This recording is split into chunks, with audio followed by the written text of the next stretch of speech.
nationale. Le président Bassirou Diomaye Faye a su mettre fin à cette peine que nous infligeait cette Assemblée nationale. Le président Bassirou Diomaye Faye a adopté dès le départ la posture de chef de l'État, père de la nation, en laissant en place les deux présidents du HCCT et du Conseil économique, social et environnemental nommés par Macky Sall. Il a voulu une coexistence pacifique dans la période de transition jusqu'au renouvellement de l'Assemblée nationale, mais son message n'a pas été entendu. Le président Bassirou Diomaye Faye, pour ce que j'en sais, reste respectueux de tous, mais exerce son autorité quand la civilité qu'il offre n'est pas comprise. Le président a constaté qu'il avait affaire à des gens irresponsables qui cherchaient à l'empêcher à tout prix de faire le travail pour lequel il a été élu en usant de subterfuges, de politiciens, quitte à être dans l'illégalité. Le président Bassirou Diomaye Faye a alors utilisé la plénitude de ses prérogatives pour mettre un terme aux manœuvres politiciennes des députés de Benno Bokk Yakaar, seulement préoccupés à couper en rondelles et frire le Premier ministre. Voilà la vérité. Le reste n'est que tentative de manipulation qui ne passera pas. Le cas d'en face, géré courageusement par Macky Sall par téléphone depuis l'étranger, n'avait pas compris que le président Bassirou Diomaye Faye agissait en gentleman. Car eux, ils ne connaissent que les méthodes de gangstérisme. Et pourtant, toutes ces méthodes ont échoué. Le troisième mandat, le report des élections, la motion de censure. Ils jouent au gros bras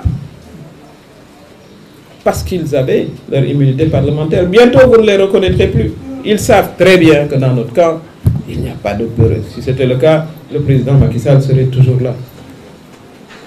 Des gens qui doivent rendre compte, après avoir pillé nos deniers publics, aujourd'hui veulent occuper la scène médiatique. Ils veulent semer la confusion dans la tête des Sénégalais. C'est inacceptable. Ça ne peut pas être accepté.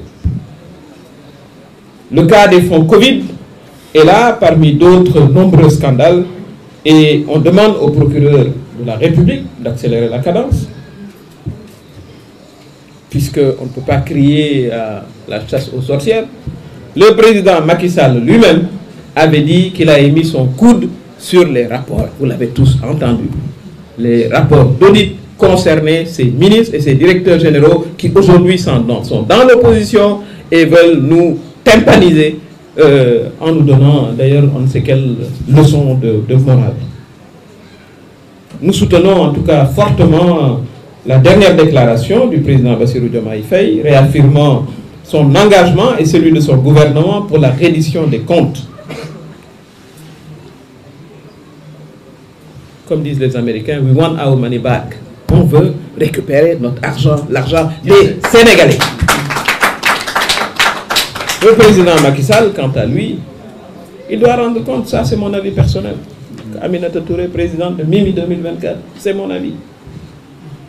C'est mon opinion personnelle.